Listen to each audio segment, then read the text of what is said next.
Glória a Deus. Boa noite, oficial, né? Boa noite, queridos. Graça e paz. Amém. Aleluia. Queridos, nós esquecemos de colocar no Lagoinha News um recado muito importante, por isso eu gostaria que você prestasse muita atenção aqui agora. Na próxima sexta-feira, Na próxima sexta-feira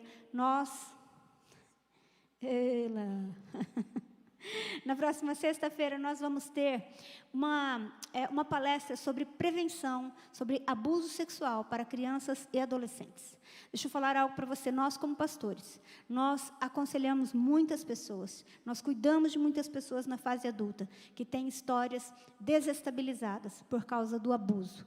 E, às vezes, nós vemos isso como algo tão longe, e a gente precisa aprender a lidar com isso. Então, você está mais do que convidado para estar aqui conosco, para aprender sobre isso. Quem vai falar para nós é a Menta. Ela tem um curso especializado nessa área, que é o Claves, próprio para isso mesmo. Então, ela vai estar ministrando às 20 horas aqui na sexta-feira. E você pode trazer as crianças, porque elas ficarão num outro local, vai ter um cine pipoca, né, preparado para elas aí. Em nome de Jesus. Amém? Falando em criança, gente, eu estou querendo fazer a audição do Kids Flow lá. O que vocês acham? Lá, né? Tamanho eu tenho, não tem? Marcos, capítulo 4. Abra sua Bíblia comigo em Marcos, capítulo 4, a partir do verso 26. Gente, hoje tem caldo verde na cantina. Dá bênção hoje para tomar um caldinho, hein? Lá no final do corredor. Então, no final do culto, você pode ir para lá. Como eu disse, nós vamos continuar a ministração da semana passada. Preguei hoje pela manhã. O pastor Marcos pediu para ministrar agora à noite. Então, eu quero compartilhar isso com você. Marcos, capítulo 4, do verso 26 ao 29. E disse ainda: o reino de Deus é assim, como se um homem lançasse a semente à terra, depois dormisse e se levantasse de noite e de dia, e a semente germinasse e crescesse, não sabendo ele como. A terra por si mesma frutifica primeiro a erva, depois a espiga e, por fim, o grão cheio na espiga. E quando o fruto já está maduro, logo se lhe mete a foice, porque é chegado a ceifa. Amém? Você quer que o Senhor fale com você nessa noite? Então peça isso para Ele, feche os seus olhos, peça: Senhor, fala comigo. Talvez você já conheça esse texto, nós já lemos, mas o Senhor sempre tem algo novo para nós. Pai, nós estamos nessa casa por Tua causa, nós amamos a Tua voz, nós amamos ouvir a Tua voz falando no nosso espírito, nessa voz que nós não reconhecemos o timbre, mas nós sabemos quando o Senhor fala. E nós queremos te pedir que o Senhor libere do céu, Pai, uma palavra que vai entrando no nosso espírito como uma espada afiada, apta para discernir os pensamentos das intenções do coração, apta para separar alma e espírito, ossos e medula. Pai, eu quero te pedir que essa palavra venha rasgar o nosso coração e depositar essa semente, uma semente que vai dar fruto a 30, a 60 e a 100 por um. Eu quero te pedir, Espírito da verdade, vem nos guiar na verdade nessa noite. Em nome de Jesus, eu quero te pedir, fala aquilo que só o Senhor pode falar. Chega onde as minhas palavras não conseguem chegar. Na autoridade do nome de Jesus, eu quero repreender toda a astúcia das trevas. E eu quero te pedir, revela, Senhor, essa palavra ao nosso coração, que ela seja rema, vinda do alto, no nome de Jesus. Amém? Então, como nós falamos nessa última ministração, nós falamos que nós somos o fruto, obrigada, Lu, nós somos o fruto que foi plantado em nós. Nós não somos aquilo que nós pensamos que nós somos. Nós não somos aquilo que nós falamos acerca de nós mesmos. Nós não somos aquilo que nós achamos que nós somos. Nós somos exatamente o comportamento que nós temos, ou seja, nós somos o fruto que nós geramos. E sabe que o fruto, ele tem um mistério maravilhoso que o Senhor deixou para nós, porque aquilo que é fruto na nossa vida, nós, intencionalmente ou não, vamos acabar plantando na vida de outras pessoas. Então, por isso, hoje nós falamos na semana passada que nós não podemos, não está no nosso alcance consentir ou não com o fruto. Uma vez que a semente já entrou dentro de nós, nós não podemos mudar o fruto simplesmente. E por isso hoje eu quero trazer para você o segredo da transformação. E eu preciso te contar que o segredo da transformação está na semente. Gênesis capítulo 1, versículo 29. Se você puder abrir aí comigo, Gênesis capítulo 1, verso 29.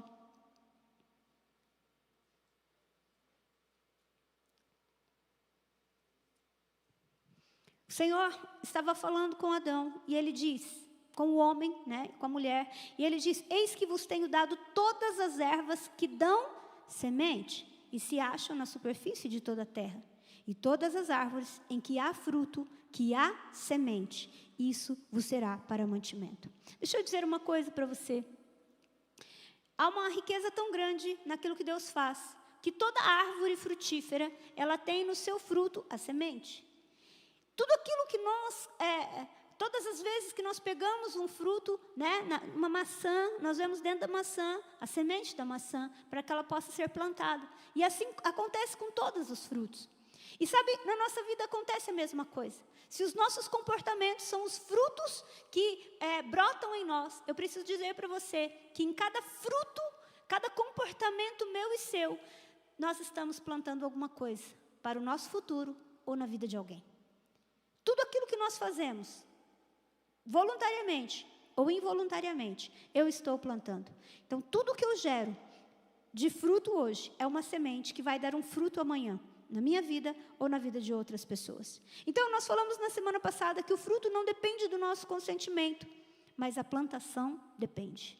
Nós não escolhemos o tipo de fruto que nós vamos dar depois que a semente está plantada. E nós precisamos entender isso, porque a palavra do Senhor vem nos falar sobre o poder da semente. E nós lemos lá em João capítulo 12, verso 24. Quero convidar você a abrir comigo, João capítulo 12, verso 24. Quando Jesus ele vem falar para nós algo sobre um tipo de semente. 12, 24. E ele diz: em verdade eu vos digo, se o grão de trigo caindo na terra não morrer, ele fica só. Mas se ele morrer, ele produz muito fruto. Jesus está dizendo aqui que o grão de trigo, enquanto grão apenas, ele está ali. Ele só existe sozinho. Mas a partir do momento que ele cai na terra, vai acontecer com ele esse processo de Marcos 4, do 26 ao 29. Ele cai na terra e passam-se os dias, e ele vai germinando, e ele vai crescendo, e primeiro vem a erva, e depois ela vai crescendo, e então vai vir o fruto. Não tem como, essa é a natureza da semente. Toda semente, quando ela encontra uma terra, ela vai frutificar e ela vai dar fruto. Nós sabemos disso, Mateus capítulo 13, quando nós lemos sobre a parábola do semeador, ele fala sobre quatro tipos de solo. E o que impede a semente de frutificar é o tipo do solo, mas não é a semente. Porque a semente, ela tem na sua natureza o poder de gerar. O propósito de uma semente é esse. Ela vai cair numa terra e ela vai dar fruto. Jesus também fala em Mateus capítulo 17, verso 20. Mateus capítulo 17, verso 20. Um texto que nós gostamos muito de citar.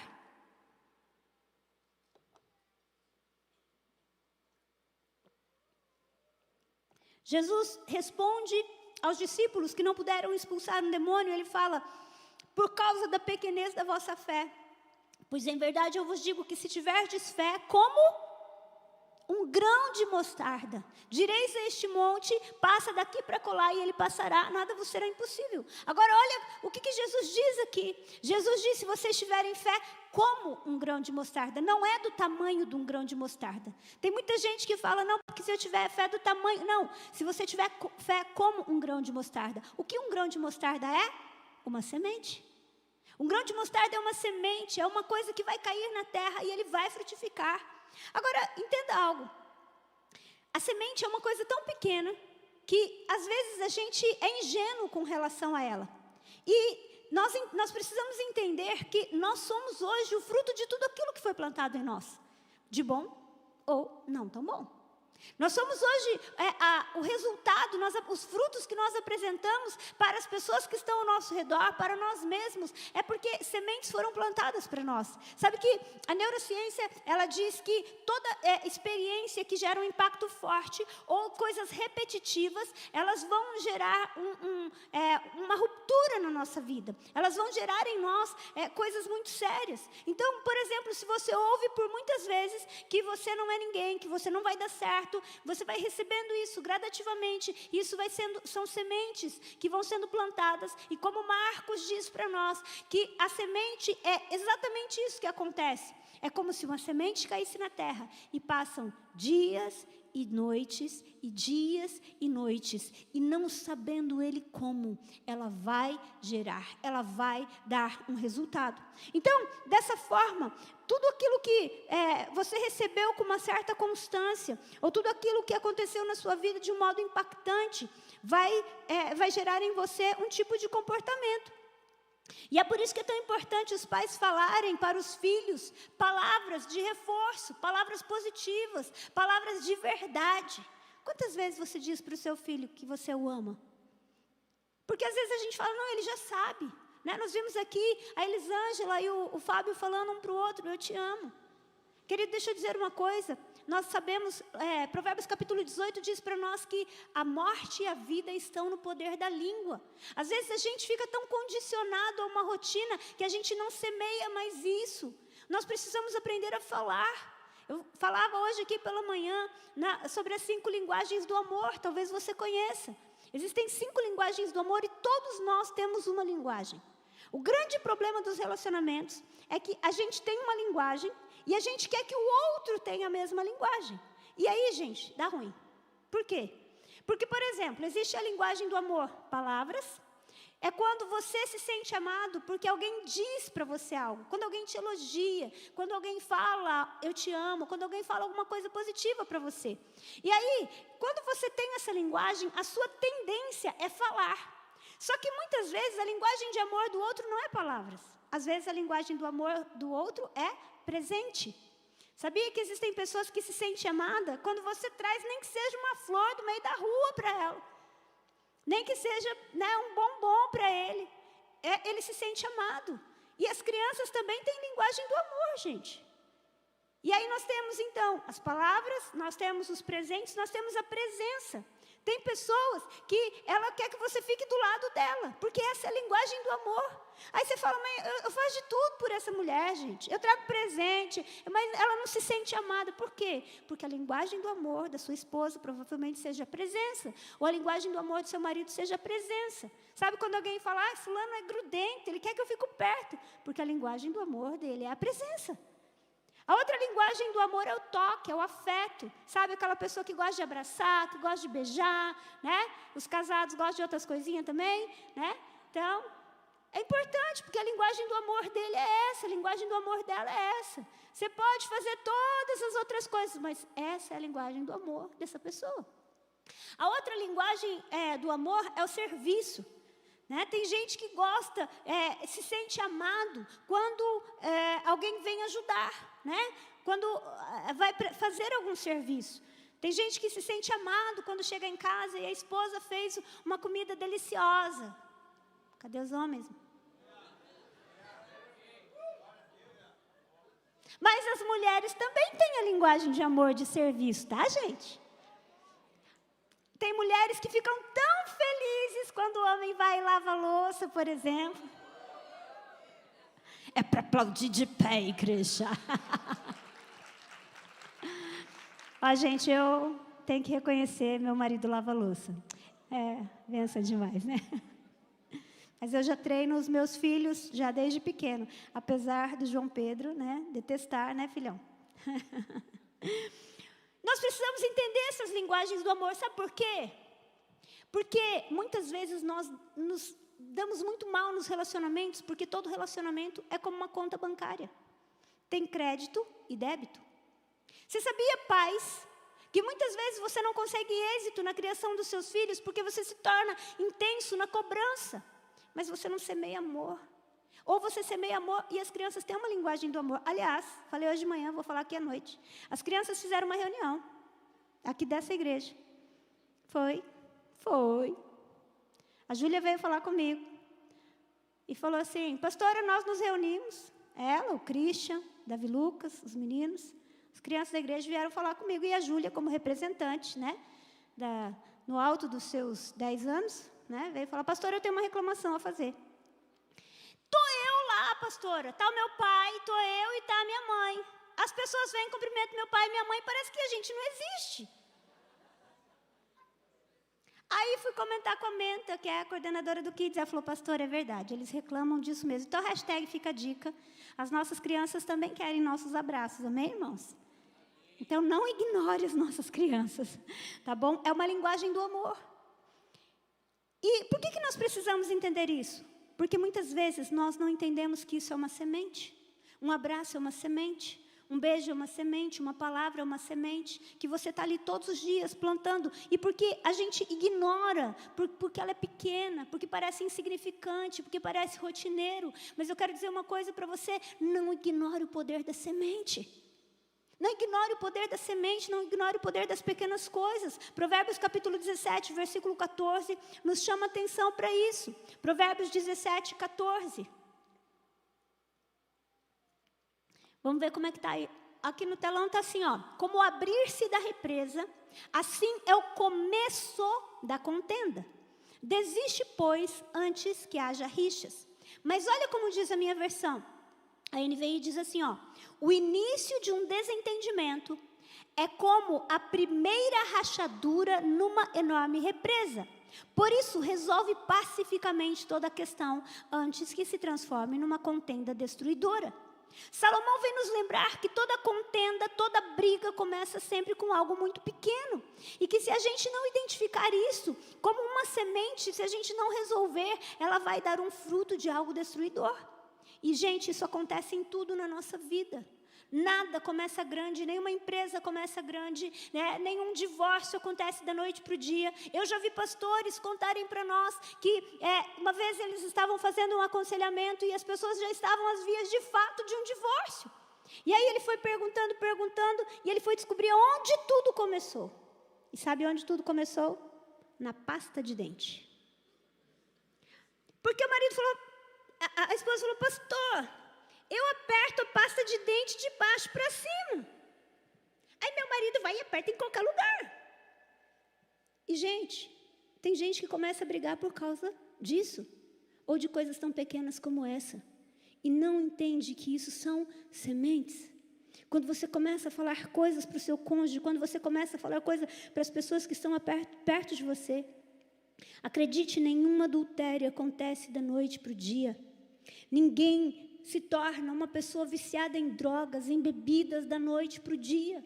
Tudo começa com pequenas coisas, tudo começa muitas vezes com um copo de cerveja. Tudo começa tentando provar algo para alguém. Mas, por outro lado, ninguém alcança sucesso da noite para o dia. Ninguém se torna cheio do Espírito Santo da noite para o dia. Às vezes a gente vê uma pessoa na área de esportes ou na área da música se despontando e a gente fala, nossa, fulano apareceu de repente. Aí você vai ver a história, tem 20 anos que a pessoa está cantando, 20 anos que a pessoa está fazendo algo, e aí a gente acha que foi, de repente não é da noite para o dia, são sementes. Agora tem algo muito importante que nós precisamos entender. Toda semente, ela começa como um pensamento. Ela começa como um pensamento, ela se torna um sentimento, depois ela se transforma numa atitude, e depois ela se torna em um hábito. Esse é o processo que qualquer livro de desenvolvimento pessoal que você vai ler na sua vida vai te mostrar. Tudo na vida começa com um pensamento. Depois esse pensamento se transforma em sentimento. Agora entenda, sentimento e emoção são duas coisas diferentes. Você pode sentir raiva em um momento. A Bíblia diz, irai-vos, mas não pequeis. Porque se eu não permito que essa semente, esse pensamento desça para o meu coração, ele não vai germinar. Mas se eu permitir que esse pensamento crie raiz, como nós lemos em Marcos 4, ele vai cair na terra e por dias e dias eu ficar regando esse pensamento, por dias e dias eu ficar regando essa emoção, por dias e dias eu ficar regando esse sentimento, sabe o que vai acontecer? Ele vai criar raiz, e porque ele vai criar raiz, esse sentimento vai fazer com que a gente tenha atitudes que a gente não gostaria de ter. Quantas pessoas você vai ver, puxa vida, eu não queria, mas eu falei mal, eu não queria, mas eu bati, eu não queria, mas eu me divorciei. Por quê? Porque foi regando, foi aquele pensamento se transformou num sentimento. E acredite, como eu estava dizendo hoje pela manhã, existe uma coisa que nós falamos muito dentro dessa área de desenvolvimento pessoal, é que tudo aquilo que a gente foca, expande. Então, se você fica falando que você não vai conseguir, você tem razão. Mas a Bíblia chama isso de fé. Se você disser que você pode, você tem razão. E se você disser que você não pode, você também tem razão. Você vai chegar no mesmo objetivo.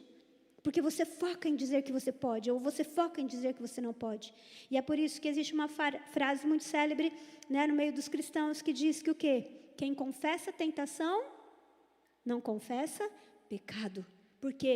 Porque eu tiro o poder da semente, eu não deixo ela germinar, eu não deixo criar raiz. Quando algo começa a fermentar no meu coração, quando algo começa a crescer no meu coração, e é por isso que Salomão fala em Provérbios 4:23, de tudo que se deve guardar, guarda o teu coração, porque dele procedem as saídas da vida.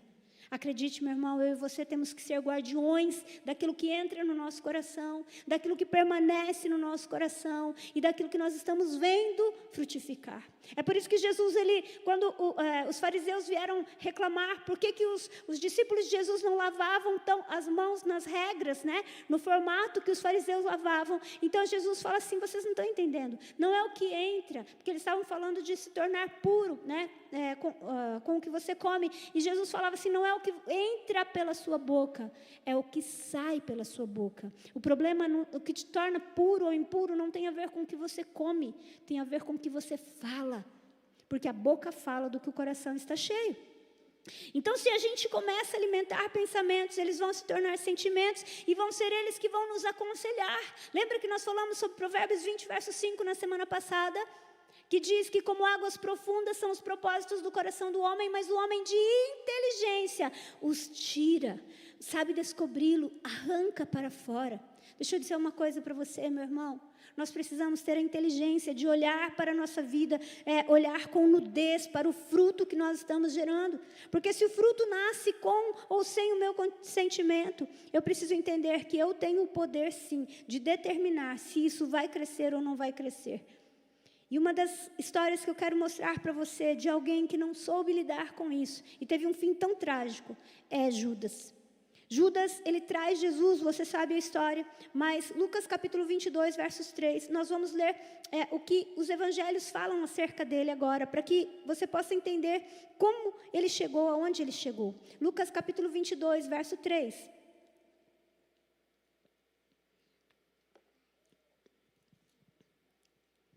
Diz assim, ora, Satanás entrou em Judas, chamado Iscariotes, que era um dos 12.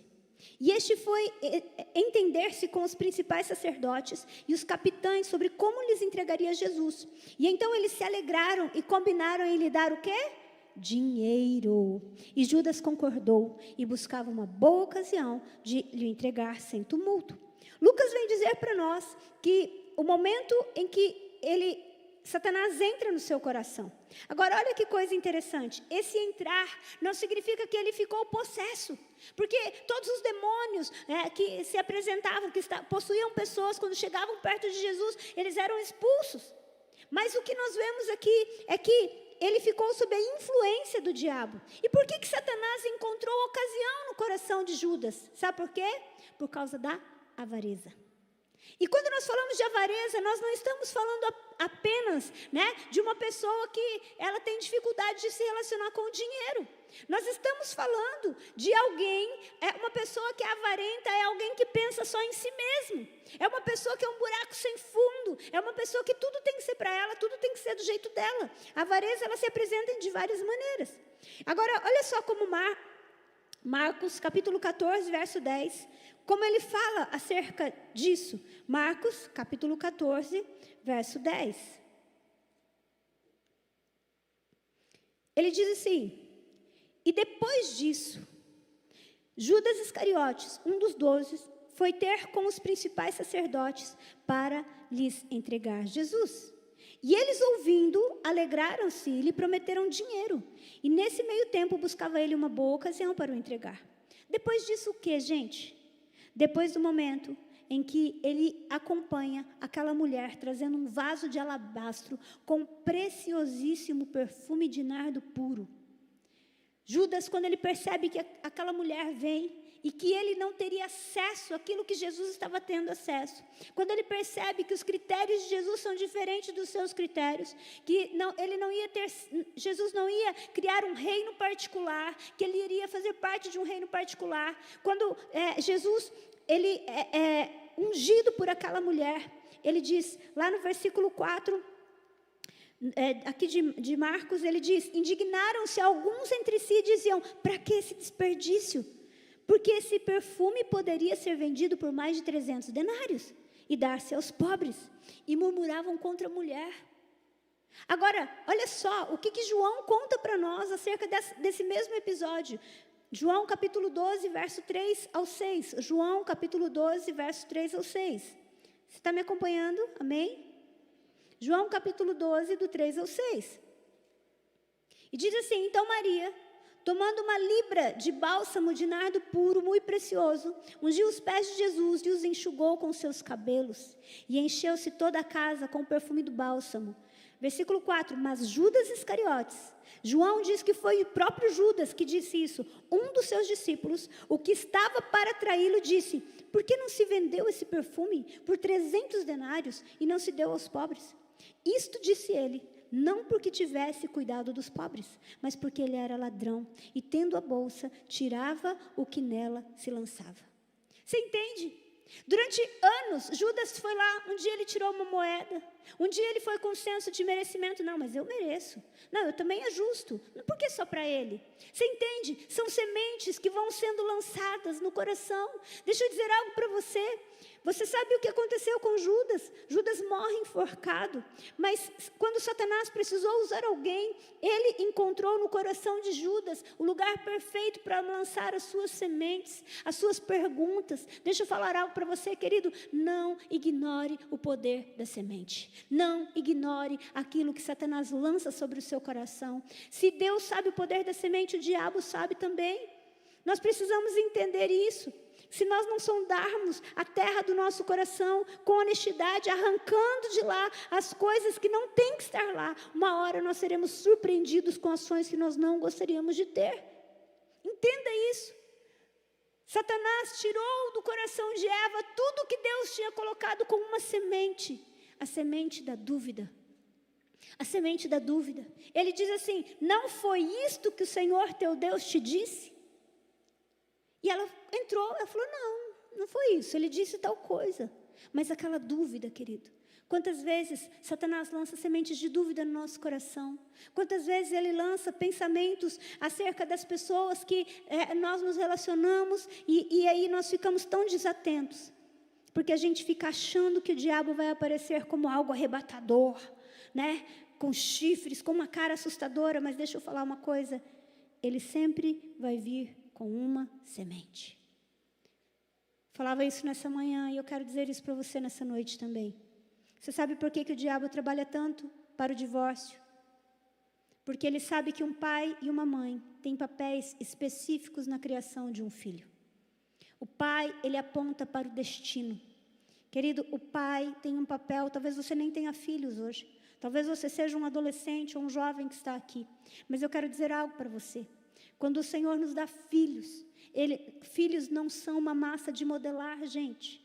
Filhos são pessoas com vontade e personalidade e que vão ser os próximos pais da próxima geração. E quando acontece um divórcio, acontece uma ruptura, esse filho, muitas vezes, ele perde o senso, ele perde o destino. Quantas histórias nós temos? Quantas histórias nós temos de pessoas que vivem hoje uma vida por causa de uma falta de paternidade. E não é uma paternidade apenas no sentido presencial. Quantos filhos nós temos que o pai tem presença física, mas não tem uma presença real, não está ali de fato, não entende a linguagem do amor, não aponta o destino. Meu irmão, se você tem filhos hoje, eu não quero trazer um peso sobre você, mas eu quero dizer para você que Deus compartilhou com você a responsabilidade de você apontar um destino para essa pessoa que está com você. Agora, para a mãe, qual é o papel da mãe? O papel da mãe é uma construção emocional. Você sabia que até os 3 anos, a criança, ela não sabe diferenciar ela acha que ela é um com a própria mãe. Ela acha que ela faz parte do corpo da mãe ainda. É gradativamente que ela vai entendendo que ela é separada da mãe. Então, nós precisamos entender que quando o diabo ele trabalha para o divórcio, ele não está, acredite no que eu estou te falando, ele não está preocupado com o casal. Sabe por quê? Embora isso vai trazer muitas feridas, mas ele está semeando na vida dos filhos. Ele está semeando para a próxima geração. Por que você acha que o diabo tem pego tão pesado na vida das crianças hoje? Por que você vai ver lá a maneira com que ele tem colocado um modelo familiar que não é o padrão de Deus? Porque essa criança, à medida que ela cresce, esse adolescente, à medida que ele cresce, ele pode ser um pai ou não. Ele pode ser uma mãe ou não, e ele vai ser pai ou mãe de uma família desestruturada, que vai afetar a próxima geração. Deixa eu te dizer algo muito sério: o diabo não tem pressa, porque ele conhece o poder da semente. Você sabia que é comprovado que 85% dos problemas emocionais que nós temos na fase adulta se devem à falta de paternidade na infância? Gente, isso é muito sério, muito sério. E talvez você fale assim: pastora, mas eu recebi Jesus. Glória a Deus, querido. A Bíblia diz que nós somos sal e luz. Nós somos um ser espiritual, mas nós não somos só espírito. Nós ainda temos uma alma, nós ainda habitamos em um corpo. E nós ainda demonstramos para essa geração através das nossas emoções. E quantas vezes nós não conseguimos testemunhar do amor de Deus, quantas vezes nós não conseguimos desfrutar da grandeza do amor de Deus, porque nossa alma está ferida, e ela está ferida por causa da semente que nós recebemos. Eu ouvi de um psiquiatra esses dias, recentemente, ele dizer que a ansiedade é fruto de insegurança, instabilidade na fase da infância, insegurança emocional, insegurança financeira. Gente, isso é muito sério. Muitas vezes nós temos atitudes na nossa fase adulta e a gente não entende que isso tem uma causa. Problemas com autoestima em geral, são situações de infância, são situações relacionadas a relacionamentos na infância, problemas para lidar com dinheiro. Tem gente que tudo que pega gasta, gente. Isso é terrível, porque não importa o quanto ganha, a pessoa gasta tudo. Eu lembro de um rapaz uma vez que um casal, né, que eu conheci logo que eu cheguei aqui em Bragança, muito amigos nossos, e eles se separaram, porque assim, ela foi descobrir, ele estava devendo um absurdo, quanto mais ele ganhava, mais ele gastava. Por quê? Porque muitas vezes, gente, nós não sabemos lidar com o dinheiro por causa dessas sementes, são frutos de sementes que estão dentro de nós. Mas eu tenho uma boa notícia para te dar. O nosso Deus é aquele que pode ir lá, nas nossas raízes, e Ele pode transformar aquilo que foi plantado dentro de nós. Você e eu, quando a gente vem, né, para a presença de Deus, o Senhor, Ele nos transforma. O Teco perguntou aqui, na hora do louvor, ele falou: quem aqui tem um testemunho? Eu quero dizer uma coisa, uma das coisas mais ricas que Deus fez na minha vida, foi me mostrar a Deus como meu Pai. Queridos, meu pai, ele deu o melhor que ele tinha, mas dentro do melhor que ele tinha, ele era alcoólatra. Ele vivia ameaçando de nos matar, desde criança. Você sabe que uma das recordações mais antigas que eu tenho é esconder faca do meu pai. Você tem noção do que é na sua fase, onde a sua personalidade está sendo moldada, onde o seu caráter está sendo trabalhado? Você tem que dormir e colocar o travesseiro no seu ouvido para você não ouvir o seu pai gritando que vai matar você. Você tem noção do que é isso? Das feridas que isso pode gerar? Você tem noção do que é você dormir cedo, porque você não tem o que comer? E então, para disfarçar a fome, você vai dormir? Você tem noção do que é isso? Eu vivi isso, mas um dia eu me encontrei com meu pai. E sabe, queridos, quando nós nos encontramos com Ele, Ele entra nessa terra, Ele arranca raízes, Ele arranca sementes que foram plantadas. Eclesiastes capítulo 3, verso 15, a palavra do Senhor diz isso para nós, Eclesiastes capítulo 3, verso 15. Olha que texto maravilhoso que o Senhor traz para nós. O que é renovar-se o que se passou.